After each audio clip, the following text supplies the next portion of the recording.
El domingo pasado cerrábamos el discurso del pan de vida, y ese discurso que concluía Jesús en la sinagoga de Nazaret tuvo una mala experiencia para el Señor, que fue que un gran número de sus discípulos se levantaron de la sinagoga y lo abandonaron, diciendo: estas palabras que acabamos de escuchar son muy fuertes. Criticaron al maestro, no reconocieron a Jesús como Dios y lo abandonaron. Muchos lo dejaron. Pudiéramos decir, Jesús en carne propia experimentó el abandono de muchos de sus seguidores íntimos. Lo abandonaron muchos de sus amigos. Si vamos más a la intimidad de los 12 que él eligió, uno lo traicionó, y muchas veces los otros también lo negaron, como le pasó a Pedro y los otros que lo abandonaron cuando lo crucificaron. Jesús humanamente pasó por esa experiencia de sus íntimos, adentro, en la propia casa, en la primera comunidad naciente, la iglesia. Pero también Jesús tenía, sin él buscarlos, enemigos desde afuera, que lo criticaban a muerte y querían sacarlo del camino porque él estaba con un lenguaje diferente, con una doctrina distinta, sobre todo acercándose al pobre, a la viuda, al niño, al huérfano, al pecador, al enfermo. Con amor estaba haciendo que mucha gente lo siguiera. ¿Y qué hacían los jefes religiosos de su tiempo, que eran dos grupos fuertes, enemigos unos de otros, pero se aliaban para atacar a otro enemigo que les estaba quitando un gran terreno? Eran los fariseos por una parte y los saduceos, dos grupos religiosos distintos. Se unieron para atacar a Jesús y le dijeron: mira, tus discípulos comen sin lavarse antes las manos, sin hacer las abluciones, se referían estos enemigos. No es porque uno pudiera pensar: bueno, padre, que comer, si yo eso le enseño a mis hijos, que no se sienten a comer sin lavarse las manos, a mis nietos. No se trata de esa costumbre higiénica que nosotros tenemos. Las abluciones eran no solamente lavarse las manos como lo hacemos higiénicamente nosotros, era un poco de ritual, lavarse la cara, haciendo oraciones, los codos, etcétera, antes de comer. Una exageración. Y por eso Jesús, cuando le dicen eso: porque ustedes no hacen las abluciones que nosotros hacemos, ese poco de rituales, tus discípulos, ¿a quién están atacando? ¿Solo a los discípulos o están atacando al maestro? Al maestro. Si tus discípulos no sirven, es porque el maestro que tienen es peor, porque tus discípulos no hacen lo que hacemos nosotros. Y Jesús, que es Dios, que penetra el corazón, les dice: hipócritas, porque ustedes hacen todos esos rituales externos, pero ¿cómo anda el corazón de ustedes? ¿Qué hay allá dentro del corazón de ustedes? Eso es lo que hace impuro un hombre, no lo que está afuera. Lo que hace impuro al hombre es lo que está allá adentro. Y escuchamos toda esa lista que está dentro del corazón del hombre y sale: el orgullo, la frivolidad, el adulterio, las malas palabras, la venganza, el rencor, la corrupción, la mentira, etcétera, etcétera. Todos en algún momento hemos caído en uno de esos pecados y salen de dentro. Y por eso el Señor le dice en cara: hipócrita, porque ustedes purifican lo de fuera, hasta la jarra, el cáliz, y cómo anda el corazón. La segunda lectura, hoy nos da la clave. Jesús le dice a ellos en su cara. Por eso, ¿quién es un hipócrita? No es una mala palabra, es una palabra muy fuerte, pero el hipócrita es el que tiene doble cara. Presentas una, pero la verdadera la tienes escondida. Presentas la cara del más religioso del mundo, fariseos y saduceos, pero por dentro eres un gran pecador. Ese es el hipócrita. En cambio, Jesús dice: yo le estoy enseñando a mis discípulos a hacer de una sola cara.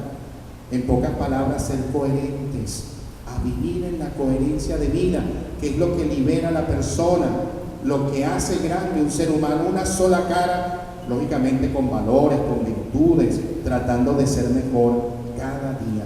Y Jesús le dice a ellos: ustedes han olvidado el mandamiento principal, se han quedado en rituales y tradiciones humanas, pero han olvidado el mandamiento principal. ¿Cuál es ese mandamiento principal? El amor. Y la segunda lectura de hoy nos da la clave. Lo que Dios quiere, el verdadero ayuno, la verdadera oración que Dios quiere: atender a la viuda, atender al pobre, atender al huérfano, al enfermo. Eso es el amor, eso es la caridad. No quedarnos en rituales. Los rituales nos pueden ayudar en algún momento, pero lo esencial es el amor. Recordemos el buen samaritano. El levita y el sacerdote iban al templo hoy, un domingo, en su tiempo al sábado, y se consiguieron un moribundo en el camino, y el levita y el sacerdote: no, yo voy al culto. Sacerdote judío, el levita era un seminarista judío del tiempo: vamos al culto. ¿Quién pasó por allí y atendió al moribundo? El samaritano, que no era judío, que no iba al templo. ¿Quién dice Jesús que practicó el amor y vivió el amor? El samaritano. No son los rituales lo que nos salva, sino el amor. Jesús, hermano, fue víctima de esas críticas, de esas calumnias, de esas ofensas. Pero Jesús enseñó a sus discípulos a mantenerse unidos, a mantener la concordia, a mantener lo esencial que es vivir en el amor. Y hermano, valga esta palabra para meditar en algo que como iglesia estamos viviendo en estos días. Nuestra iglesia cristiana católica está siendo muy atacada, con razones y otras en exageración. Yo les hago una pregunta como cristiano: ¿quién fundó la iglesia? La única iglesia de Cristo.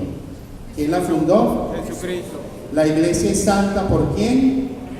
Por Jesús, su cabeza. Y San Pablo dice: el cuerpo somos nosotros. Él es la cabeza, nosotros el cuerpo. El Padre Joel es inmaculado.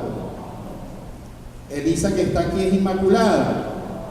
Y somos el cuerpo de Cristo. Y si yo le pregunto a cada uno si usted es inmaculado, bajamos a la Virgen María y lo colocamos a usted allí, ¿verdad?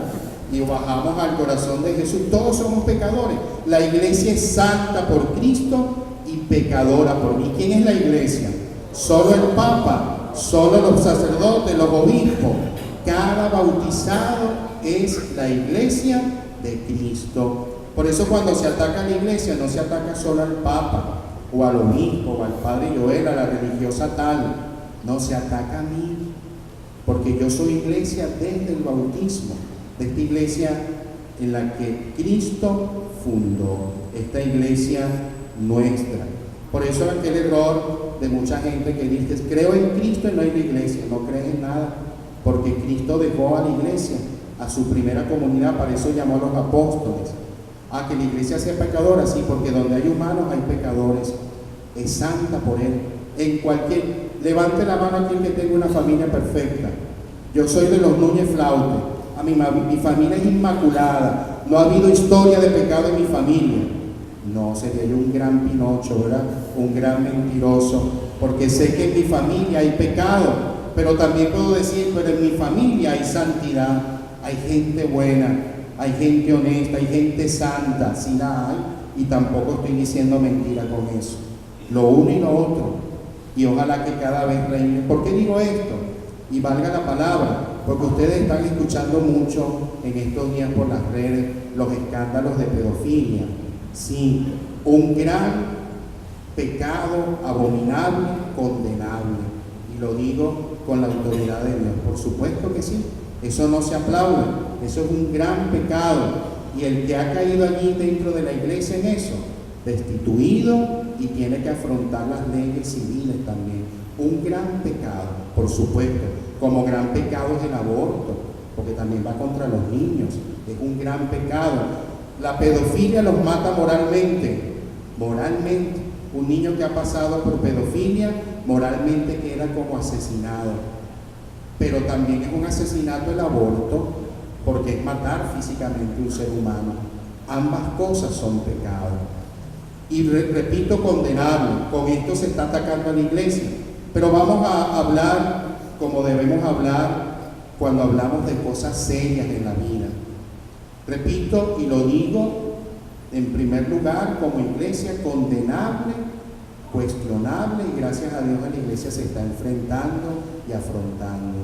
Pero si vamos como católicos a buscar una estadística, cuando se hacen estadísticas serias, en el mundo de este ataque en particular, y perdónenme, porque en estos días yo he venido reflexionando sobre esto y el Evangelio hoy, de atacar a Jesús, de atacar a su iglesia, está aquí, presente.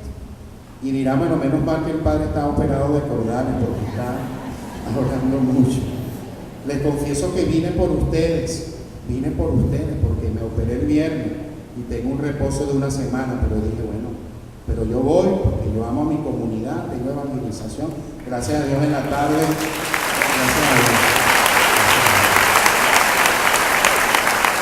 En la tarde tengo reemplazo del Padre Guarda y lunes y martes, por lo menos tendré un poquito más de reposo. Pero bueno, quería mi misa también, no quedarme sin mi misa, ¿verdad? Bueno, cierro paréntesis. Dice la estadística que en el mundo religioso, católico, judío, musulmán, la pedofilia es el 1% nada más. 1.1% en el mundo religioso. Repito, condenable. No debería existir ni el 1.1%, lógicamente, pero lamentablemente hay humanos y hay enfermos. Pero el 99.9% de la pedofilia, ¿dónde está lamentablemente? En las familias y en los institutos deportivos. ¿Qué quiere decir eso? Que hay abuelos que cometen pedofilia, que hay tíos que cometen pedofilia, que hay primos que cometen pedofilia, que hay instructores deportivos que cometen pedofilia, etcétera, etcétera, etcétera. En el mundo de la familia y muchas veces deportivo, eso es un secreto a muerte. Mamá, mi abuelo me tocó, mentiroso. Eso es mentira, no diga eso. Usted se calla eso, no lo vuelva a repetir. Y yo decía en estos días, hablando con un amigo, decía a la luz de este Evangelio, la sociedad nuestra hoy es hipócrita, porque es la sociedad que le dice al niño, a la niña, medio vístete, escucha reggaetón, métete droga, ve a la fiesta hasta la hora que tú quieras, no importa, relaciones prematrimoniales la que quieras, si es de 15 años para adelante mejor. Esa es la sociedad nuestra hoy. Bueno, aborto cuando quieras, porque eso es un obstáculo para la mujer. Hay una cosa que tienes ahí en la barriga. Bueno, uniones libres, las que quieras. Matrimonio homosexual cuando quieras y como vengas. Sociedad hipócrita. Porque cuando pasa que un sacerdote lamentablemente comete ese abominable pecado, las primeras páginas, el WhatsApp revienta, lamentablemente. Pero esa sociedad está inmaculada para criticar, para señalar. Es la sociedad que ha promovido antivalores. Ustedes no ven en la iglesia nunca que se diga, vayan aborten, vayan y vístanse así, vayan y hagan esto. No, la sociedad. Hoy Jesús diría hipócritas. No estoy diciendo que los míos sean inmaculados, diría Jesús, porque aquí tengo a Judas, tengo a Mateo, pero ahí los voy instruyendo. Ahí van mejorando, van tratando de ser mejores. Van viendo por dónde van las cosas. Nuestra iglesia está siendo atacada hoy en la persona del Papa Francisco con esto. Lamentablemente le toca estar ahí hoy. Pero fíjense las estadísticas serias, las pueden investigar por Google, que es el doctor Google, ¿verdad? Estadísticas serias de la pedofilia en el mundo. Serias. No mensajitos de WhatsApp o retweets. No. Serias. Investigue seriamente. Repito, en el mundo religioso condenable y no debería pasar. Pero donde hay humanos y enfermos, lamentablemente sucede. Bueno, en estos días el Papa atacado con este tema, escándalos, sí, obispos involucrados, sacerdotes. El Papa ha dicho, condena, leyes fuertes. Desde el Papa Juan Pablo II para acá, la Iglesia ha tenido la dignidad como iglesia de decir, somos millones de católicos en el mundo y millones de sacerdotes. Solamente el 1% ha caído. Y bueno, de ese 1%, el 0.5% en el mundo católico ha caído. Ahora, no es noticia las hermanas en África muriendo de SIDA, no porque tengan relaciones, sino atendiendo a sidosos, o porque son violadas por esas personas, o sacerdotes martirizados en países musulmanes por ser católicos. Eso no es noticia, o muriendo de hambre, etcétera, etcétera. Sacerdotes que se santifican, religiosos, seminaristas, eso no es noticia. Lógicamente, hay muchos ataques. Los grandes medios del mundo están en manos de anticlericalistas y anticatólicos. CNN, ¿quiénes son los dueños? Judíos liberales. Quizás los judíos religiosos respetan, pero CNN es judíos liberales. La BBC de Londres, igual. Son grandes medios. Pasa algo en la iglesia católica pequeñito, ¿qué van a hacer? Maximizar, exagerar. Nosotros mismos caemos en el juego. En estos días yo decía, pero caramba, el diablo trabaja y los anticlericalistas también. El Papa se reunió con grandes intelectuales del mundo y se va a eliminar la Biblia para que ya, porque ese libro es viejo. Y empezó eso por el Twitter. Bueno, sería quitar la misa, porque ¿qué leemos en la misa? La palabra de Dios. Sería eliminar la iglesia, porque la iglesia vive de la palabra de Dios. Pero retuiteamos y mandamos por WhatsApp esas cosas, no. Y aquí viene una gran enseñanza, y era lo que Jesús le decía a sus discípulos: unidad, firmeza, aguante, perseverancia. Cuando usted vaya a retuitear algo, puede ser cosas que sean verdad, estas que les digo, lamentablemente estos delitos, pero vea la fuente también, quién lo dice, si es anónimo, si lo está diciendo gente seria, pero no retuiteen o manden por WhatsApp una cosa que no es. ¿Se entiende hoy esta palabra? ¿Se entiende hoy este comentario? Y bueno, ¿qué necesitamos nosotros como iglesia? Estar unidos, muy unidos, orar por el Papa, orar por los sacerdotes, orar por nosotros que somos la iglesia y mantener la unidad. Ya bastante estrés tenemos hacia afuera para tener estrés hacia adentro, y el estrés en tu casa con tantas cosas firmes en la fe. La iglesia siempre será atacada, siempre. Pero ¿qué dijo Jesús a Pedro? Tú eres Pedro, y sobre esta piedra edificaré mi iglesia. Y la iglesia tiene 2018 años de historia, y hay mucha, pero mucha santidad en la iglesia, y todavía la hay hoy.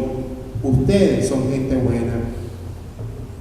Yo me considero, en medio de mis pecados, gente buena, porque la verdad es la humildad. Hay mucha santidad en la iglesia. No podemos dejarnos manchar por falsas noticias o por noticias exageradas o fuera de contexto. Mantenernos firmes, unidos a Cristo. Señor, que yo te ame a ti y ame a mi iglesia, porque yo soy iglesia. Lo confesamos todos los domingos en el credo.